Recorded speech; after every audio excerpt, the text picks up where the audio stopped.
오늘은 8월 28일 생명의 산 본문입니다. 데살로니가 후서 1장 1절부터 12절까지 말씀을 통해서 함께 은혜를 나누도록 하겠습니다. 데살로니가 후서는 3장으로 이루어진 짧은 서신서입니다. 그리고 데살로니가 전서를 사도 바울이 보낸 후 얼마 지나지 않아서 다시 한 번 더 보낸 두 번째 편지이기도 합니다. 우선은 데살로니가 교회를 향한 사도 바울의 사랑이 그만큼 깊고 넓고 클을 우리들이 알 수가 있는 것이죠. 첫 번째 편지를 보내고 나서 이제 디모데를 통해서 소식을 전해 들었던 사도 바울이 기쁨도 있었고요. 또한 데살로니가 교회 교인들을 향한 걱정과 염려의 어떤 권면의 편지가 필요했기 때문에 두 번째 편지를 쓰게 되었습니다. 크게 세 가지 이제 문제가 있었는데요. 한 가지는 생각보다 데살로니가 교회 교인들이 받는 고난과 환란이 깊었다라는 사실입니다. 그래서 그들의 받고 있는 고난과 박해 환란을 위로하기 위해서 우선 첫 번째로 편지를 썼고요. 또한 2장의 말씀을 보시면 거짓 교사들이 나타나기 시작했어요. 이 거짓 교사들이 어떤 미혹을 했냐면 이미 예수님이 재림하셨다, 이미 예수님이 재림하셨다라는 거짓 풍문들을 일으키기 시작했습니다. 심지어 사도 바울이 쓴 편지도 아닌데 사도 바울이 마치 쓴 편지처럼 편지를 읽게 하면서 그런 어떤 거짓 풍문들이 있었어요. 이것을 바로잡고 예수님의 재림의 때에 어떤 현상들이 나타나는지에 대해서 분명하게 알려주기 위해서 또한 편지를 쓰게 되었고요. 또 3장에 가시면 어떤 내용이 있냐면 데살로니가 교인들이 비록 부흥하고 성장했지만 그들 중에 게으른 자들이 있었던 것 같습니다. 이 게으른 자들에게 게으름에 넘어지지 아니하고 열심과 열정을 다하기를 원하는 마음을 담아서 편지를 쓰게 됩니다. 그러니까 데살로니가 교인을 향한 근원적인 사도 바울의 사랑과 어떤 그 교회는 칭찬받기에 합당한 교회였습니다. 그럼에도 불구하고 건강한 교회도 이처럼 문제가 분명히 있다라는 사실이죠. 우리 교회도 마찬가지입니다. 어떤 교회도 마찬가지고요. 아무리 건강한 교회라 할지라도 그 교회 내에 분명히 문제들은 있고요. 그것은 그 문제들은 여러 모습으로, 다양한 어떤 모습으로 산재해 있을 수밖에 없습니다. 문제는 문제가 아니라 이 문제를 이기는 믿음에 있는 것이죠. 믿으십니까? 문제가 없을 수는 없어요. 어떤 교회든 어떤 상황이든 항상 문제는 있습니다. 문제는 문제 자체가 문제가 아니라 문제를 우리가 어떻게 믿음으로 이겨내는가, 이게 더 중요하다라는 것입니다. 그러니까 우리가 생각하는 완전하고 완벽한 교회는 있을 수 있어요, 없어요? 오늘도 즉각 답변은 감사합니다. 없어요. 우리가 생각하는 완벽하고 완전한 교회는 있을 수가 없습니다. 죄된 인간이 모여있는, 아직도 완전하지 못한 성도들이 모여있는 교회에 어떻게 완벽하고 완전할 수가 있겠습니까? 그럼에도 불구하고 그 가운데서 하나님의 영광을 드러내기를 소망하는 자들 가운데 그 교회가 건강하게 세워져 가는 것이지, 데살로니가 교회처럼 정말로 칭찬받기 합당한 교회거든요. 좀 이따 소개해 드릴게요. 그럼에도 불구하고 문제가 있다는 거예요. 이것은 우리들에게 영적인 도전이 되는 거예요. 그럼에도 불구하고 문제가 있구나. 하지만 그것을 믿음으로 이겨낼 수 있다는 것, 이것이 믿는 자들이 가져야 되는 믿음의 태도라는 사실입니다. 이게 이제 교회로 적용이 됐는데 개인으로 적용해도 마찬가지입니다. 우리가 아무리 열심히 믿어도 우리 삶 가운데 고난이 있을까요, 없을까요? 네, 있죠. 믿는 자로서 받는 고난이 있어요. 이 고난을 우리가 어떻게 이 고난의 문제로만 여길 것이 아니라 이 고난을 어떤 믿음의 능력으로 이겨내는가, 그리고 우리가 무엇을 바라보는가에 따라서 우리의 믿음의 향방은 달라질 수 있다는 사실을 기억할 수 있는 우리 성주교회 성도들이 되었으면 좋겠습니다. 우선 1절과 2절 말씀을 보시면 전형적인 이제 인사말이죠. 데살로니가 전서 거의 엇비슷한 인사를 하고 있습니다. 1절과 2절을 한번 읽어볼게요. 바울과 실로아노와 디모데는 하나님 우리 아버지와 주 예수 그리스도 안에 있는 데살로니가인의 교회에 편지하노니 하나님 아버지와 주 예수 그리스도로부터 은혜와 평강이 너에게 있을지어다. 저는 1절을 보면서 주목되었던 표현은 무엇이었냐면 하나님 우리 아버지와 주 예수 그리스도 안에 있는 데살로니가인의 교회에 편지한다. 그러니까 데살로니가 교회의 성도들이 어디 안에 머물고 있는 것이죠? 하나님과 예수 안에 머물고 있음을 사도 바울이 이미 전에 들은 거예요. 그러니까 그들에게 은혜와 평강이 있길 원한다라고 축복하고 있음을 우리들이 알 수 있는 것입니다. 이 1절 표현만 보더라도 데살로니가 교회는 제가 소개해드렸던 것처럼 문제가 여전히 산재있는 교회였지만 그럼에도 불구하고 그들이 어디 안에 있는 거예요? 하나님과 예수 안에 머물고 있었다는 사실을 우리가 주목해 보셔야 됩니다. 또한 실루아누라고 되어 있잖아요. 이제 신라입니다. 참고하시면 됩니다. 실루아누라 누구지 하는데 신라라고 생각하시면 돼요. 이름의 표현이 조금 표기법이 다를 뿐입니다. 여튼 예수 안에 있는 데살로니가 교회 교인들이라고 표현합니다. 그 이유가 3절에 조금 더 분명하게 칭찬의 어떤 내용들이 담겨져 있는데요. 3절 한번 읽어드릴게요. 형제들아 우리가 너희를 위하여 항상 하나님께 감사할지니 이것이 당연함은 너희의 믿음이 더욱 자라고 너희가 다 각기 서로 사랑함이 풍성함이니. 뭐라고 말씀하고 있죠? 형제들아 우리가 너희를 위하여 항상 하나님께 감사한대요. 이것이 너무나 당연하대요. 그러니까 데살로니가 교회 교인들을 향해서 사도 바울이 너무나 감사한 것은 이상한 게 아니라 감사를 표현하는 것이 당연하다라고 말씀하고 있는 거예요. 당연한 이유는 무엇 때문이냐면 너희 믿음이 더욱 자라고 있다. 그리고 너희가 각기 서로 사랑함이 풍성하다라고 표현하고 있습니다. 여기서 자라다라는 표현의 원어를 보면 히페로욱 사네이라는 표현입니다. 이것은 뭐냐면 그냥 성장하는 게 아닙니다. 과도할 만큼 넘치도록 자란다라는 의미를 담고 있습니다. 그러니까 사도 바울의 예상보다 데살로니가 교인들의 믿음이 성숙이 더 많이 성장을 했고 또한 그들이 서로 사랑하는 것이 더욱더 풍성하다라고 이야기하고 있다는 것입니다. 죽은 것은요 성장하지 않죠. 살아있는 것만 성장합니다. 믿음도 마찬가지입니다. 믿음 죽음은 아무런 변화가 나타나지 않습니다.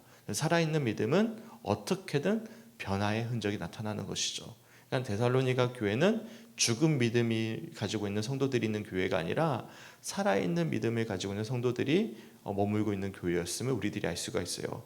그래서 믿음이 더욱 자라고 서로 사랑함이 풍성하다. 이 풍성하다는 표현도 굉장히 가득하다는 의미를 담고 있거든요. 그만큼 데살로니가 교회는 사도 바울이 소식을 전해 들었을 때 너무나 감사할 수밖에 없는 그런 교회. 소망하기는 우리 교회가 그런 교회가 되었으면 좋겠습니다. 하나님이 보았을 때 너희를 위해서 내가 감사한 마음을 표현하는 것이 너무나 당연하다. 너희 믿음이 너무나 성숙해지고 그것도 그냥 성숙한 게 아니라 과도하게 넘치도록 너희가 성숙해지고 너희가 서로를 사랑하는 것이 너무나 풍성해서 너희 교회를 볼 때마다 내가 너무나 감사하다라는 칭찬을 받을 수 있고 더 나아가서 또한 많은 이들로부터 그렇게 인정받을 수 있는 그런 교회가 되길 주님의 이름으로 간절히 축원합니다. 아멘. 이처럼 믿음이 성숙하고 또한 서로 사랑함이 풍성하니까 뭐를 이길 수가 있을까요? 문제를 이길 수가 있는 거예요. 믿음이 살아있으니까 이길 수가 있는 거예요. 그래서 4절 말씀해 보시면 접속사가 등장하죠. 그러므로입니다. 그러므로 너희의 믿음이 풍성하고 사랑이 풍성하고 믿음이 자랐기 때문에 그러므로 너희가 뭐를 견디고 있다? 모든 박해와 환난 중에서도 인내와 믿음으로 말미암아 이것을 지금 견디고 있다라고 말씀하고 있는 거예요. 그러니까 지금 첫 번째 문제는 충분히 데살로니가 교회 교인들이 이기고 있음을 우리들이 알 수가 있습니다. 그래서 심지어 사도 바울이 뭐라고 칭찬을 하고 있냐면 하나님의 여러 교회에서 우리가 친히 자랑한다라고 이야기하고 있어요. 자랑하고 싶은 거예요. 자랑하고 싶은 교회. 얼마나 부럽습니까? 이 사도 바울이 다른 교회, 데살로니가 교회를 봐. 저 어려운 상황 속에서 제가 말씀드렸잖아요. 지금 환난 중에서입니다. 4절 말씀 보십시오. 모든 박해와 환난 중 지금 진행형입니다. 그 가운데서도 그들이 인내와 믿음으로 말미암아 지금 이것을 이기고 있는 거예요. 이것을 자랑하고 싶은 거예요. 이런 자랑을 받을 수 있는 그런 우리 성주교회 우리 성도님들이 되시게 주님의 이름으로 간절히 축원합니다. 아멘. 더 나아가서 이런 어떤 박해와 환난 중에서도 인내와 믿음으로 받는 이 고난의 징표는 하나님의 나라를 위한 것이다 라고 5절에서 말씀하고 있어요. 제가 5절 말씀 읽어드릴게요. 이는 하나님의 공의로운 심판의 표요 너희로 하여금 하나님의 나라에 합당한 자로 여김을 받게 하려 함이니 그 나라를 위하여 너희가 또한 고난을 받느니라. 그러니까 성도들이 받는 고난은 뭐를 위함이죠?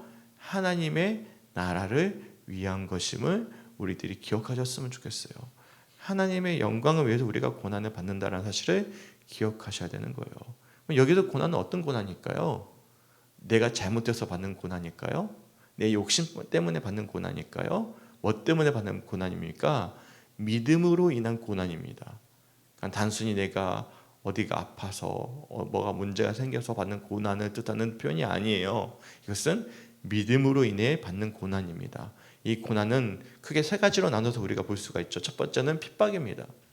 우리 성도들 중에서도 교회 나간다고 핍박받는 분들이 계십니다. 실제로 교회 나가면서 왜 교회 나가느냐, 교회 그만 좀 헌신해라, 등등등등 해서 핍박받는 분들이 실제로 계시죠. 뭘로 인해 받는 고난입니까? 믿음으로 인한 고난입니다. 또한 시험과 유혹이 있어요. 우리가 예수를 믿음으로 굳이 받지 않아도 되는 시험이 있고요. 우리가 굳이 느끼지 않아도 되는 유혹이 있습니다. 세상 사람들은 당연하게 여기는 것들, 그것을 우리는 유혹으로 여길 수밖에 없고, 또한 우리가 예수를 못 믿도록 받게 만드는 시험이 뒤따라온다는 것이죠. 이것도 믿음으로 말미암아 받는 고난입니다. 또한 뭐가 있어요? 자기를 부인하는 것, 자기 십자가를 짓는 것, 내 것을 내려놓는 것, 이것도 핍박이고 고난이죠. 그렇지 않습니까? 세상 사람들이 자기를 포기합니까? 그렇지 않죠. 저희 차 사고 아직도 결론이 안 났어요. 경찰에서 종결됐다고 왔어요. 편지가 이제 확실하다고 편지까지 왔는데도 아직도 해결이 안 됐어요. 손해보기 싫은 거예요. 끝까지 합의를 안 하는 거예요. 이게 이상하죠. 피해자가 합의를 안 해야 되는데 피의자가 합의를 안 하는 거예요. 손해보기를 싫어하는 거예요. 근데 우리는 그렇지 않잖아요. 우리는 자기를 부인하고 내려놓는 것, 이것도 어떻게 보면 예수를 믿음으로 말미암아 받는 고난입니다. 그러니까 이것을 달리 표현할까요? 이 고난은 어떤 고난이죠? 세상을 역행하는 거예요. 세상을 역행한다? 조금 더 달리 표현할까요? 우리의 죄된 본성을 거부하는 것. 그렇기 때문에 예수님께서 우리들에게 뭐라고 말씀하시냐면 생명으로 가는 길은 좁은 문을 통과하는 것과 다름이 없다라고 말씀하고 계시는 것입니다. 이것은 뭘 위한 것입니까? 5절 말씀, 후반절 말씀처럼 그 나라를 위하여, 하나님의 나라를 위하여 받는 고난임을 기억할 수 있는 우리 성주교회 성도들이 되었으면 좋겠습니다. 아멘. 그러면 우리가 이것을 어떻게 이길 수가 있을까? 이 고난은 어떤 믿음으로, 어떤 소망을 가지고 우리가 이길 수 있을까? 6절부터 이어지는 9절까지 또한 10절까지 말씀을 보시면 공의의 하나님의 심판에 대해서 명확하게 이야기해 주고 있습니다. 우선 6절 말씀 보십시오. 너희로 환난을 받게 하는 자들에게는 하나님께서 뭘로 갚으신다? 환난으로 갚으신다. 또한 7절 말씀 보십시오. 환난을 받는 너희에게는 우리와 함께 안식으로 갚으신다. 하나님은 환난, 이 고난을 겪고 있는 성도들을 하나님께서 안식으로 갚아주시고, 또한 너희를 환난에 머물게 만드는 이들은 환난으로 심판하신다. 왜냐하면 이어지는 말씀 보십시오. 하나님은 어떤 분이시기 때문에? 하나님은 공의의 하나님이 되시기 때문에 그렇다라고 말씀합니다. 그러면 이 하나님의 공의는 언제 이루어질까? 이어지는 말씀 7절 후반절부터 9절까지 분명하게 예수님이 재림하실 때라고 말씀합니다. 예수님이 재림하실 때 한번 읽어볼게요. 주 예수께서 자기의 능력의 천사들과 함께 하늘로부터 불꽃 가운데 나타나실 때에 하나님을 모르는 자들과 우리 주 예수의 복음에 복종하지 않는 자들에게 형벌을 내리시리니 이러한 자들은 주의 얼굴과 그의 힘의 영광을 떠나 영원한 멸망의 형벌을 받으리로다. 예수께서 자기의 능력의 천사들과 함께 하늘로부터 불꽃 가운데 나타나신다. 명확하게 표현하고 있죠. 뭘 의미하죠? 예수 그리스도의 재림을 뜻하는 표현입니다. 그때 하나님을 모르는 자들, 예수의 복음에 복종하지 않는 자들에게는 뭐가 내린다? 형벌을 내린다. 영원한 멸망의 형벌을 받을 것이다 라고 말씀하고 있어요. 반대로 10절 말씀 보십시오. 예수님이 재림하실 때 끝까지 고난을, 핍박을 인내로서, 믿음으로써 이기는 자들에게는 놀랍도록 영광을 받게 하신다라고 말씀하십니다. 10절 말씀 읽어드릴게요. 그날에 그가 강림하사 성도들에게서 영광을 받으시고 그 모든 믿는 자들에게서 놀랍게 여김을 얻으시리니 이는 우리의 증거가 너에게 믿어졌음이라. 아멘. 그날이 어떤 날이죠? 7절에 말씀하고 있는 예수님이 재림하시는 그날에 그가 강림하사 그의 성도들에게 영광을 받게 하시고 모든 믿는 자들에게 놀랍게 여김을 얻게 하실 것이다 라고 말씀하고 있어요. 더군다나 여기서 우리가 주목해 봐야 될 표현은 이러한 증거가 너에게 어떻게 됐다? 믿어졌다라고 말씀합니다. 믿어졌다? 수동형이잖아요. 그러니까 은혜이자 축복이에요. 우리가 이게 믿어지는 것. 어떻게 믿어져요 이게? 하나님이 주시는 은총이죠.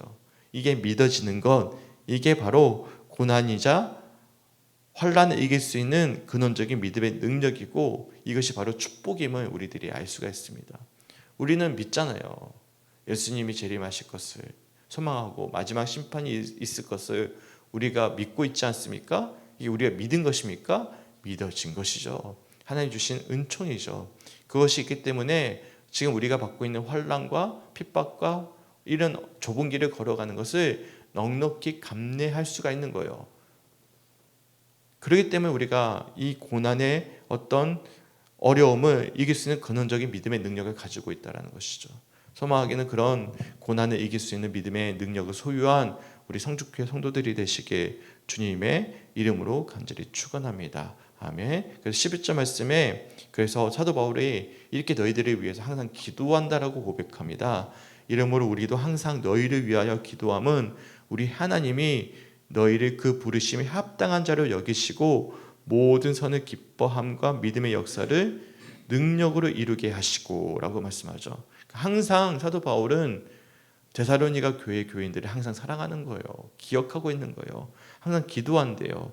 그리고 나서 우리 하나님이 라고 나와 있죠. 이게 주어가 누굽니까? 하나님이에요. 하나님이 부르심에 합당한 자들을 기억하시고 여기시고 그들의 모든 선을 기뻐함과 믿음의 역사를 능력으로 이루게 하신다.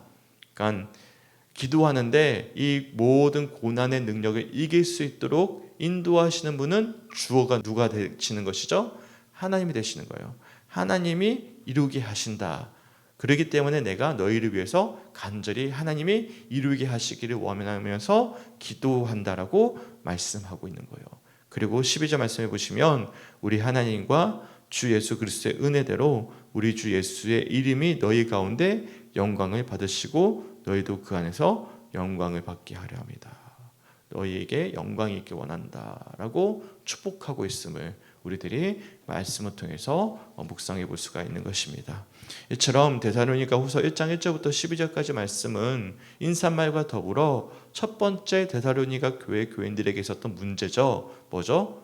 믿음으로 말미암아 받고 있는 고난과 환난 중에서도 그들이 오직 재림신앙을 가지고 또한 주님이 주시는 은총 가지고 이 고난을 담대히 이기고 도리어 믿음으로 자라고 서로 사랑함이 풍성함에 있었음을 듣고 나서는 사도 바울이 너무나 감격스러워서 자랑하고 싶어서 이처럼 데살로니가 교회 교인들에게 축복하고 있음을 우리들이 말씀을 통해서 알 수가 있어요. 그리고 이 믿음의 능력의 근원은 다른 곳에 있는 것이 아니라 이 공의의 하나님, 이 공의의 하나님이 예수님이 재림하실 때 분명히 심판하실 것이고 또한 믿는 자들에게는 영광스러운 은혜를 주실 것이다라는 것을 사도 바울이 명확하게 다시 한 번 더 알려주면서 데살로니가 교인들을 위로하고 있고 또한 새 힘을 주고 있음을 우리들이 말씀을 통해서 묵상해 볼 수가 있는 것입니다. 소망하기는 믿음으로 받고 있는 고난 가운데 있는 성도들이 있으니까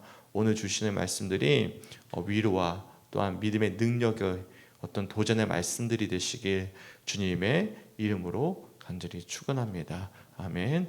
어제 이제 손님이 이제 갔어요. 1박 2일 동안 제 친구가 이제 왔어요. 와가지고 대화를 나누다가 제가 오랜만에 화가 확 나더라고요. 제가 지금 42살이거든요.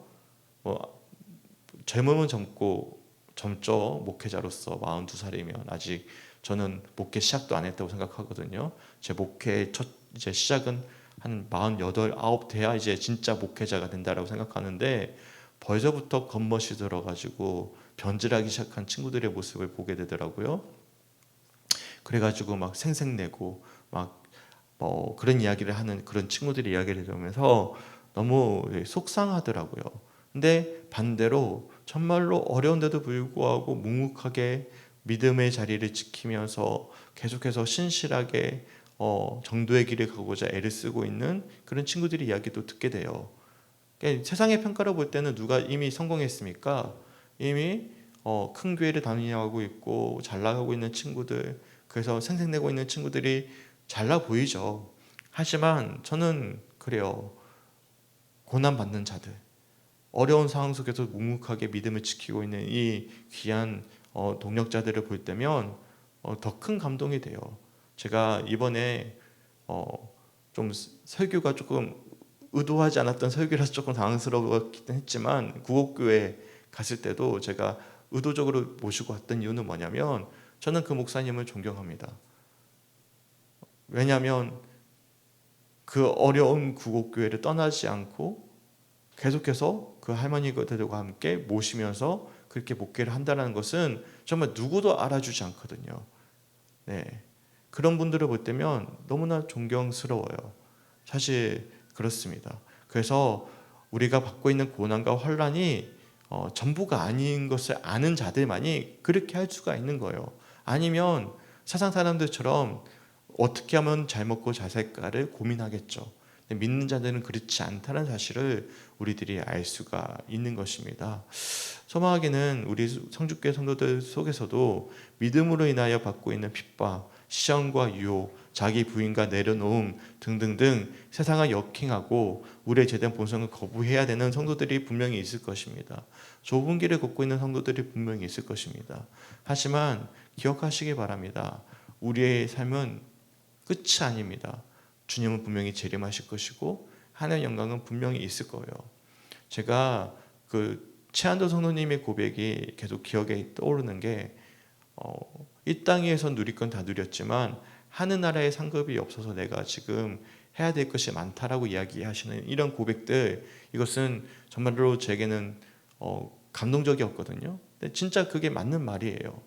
이 땅에서 누릴 거 다 누리더라도 세상 사람들이 이게 전부라고 생각하겠지만 한 줌의 흙으로 돌아가는 것이 인생의 끝이죠.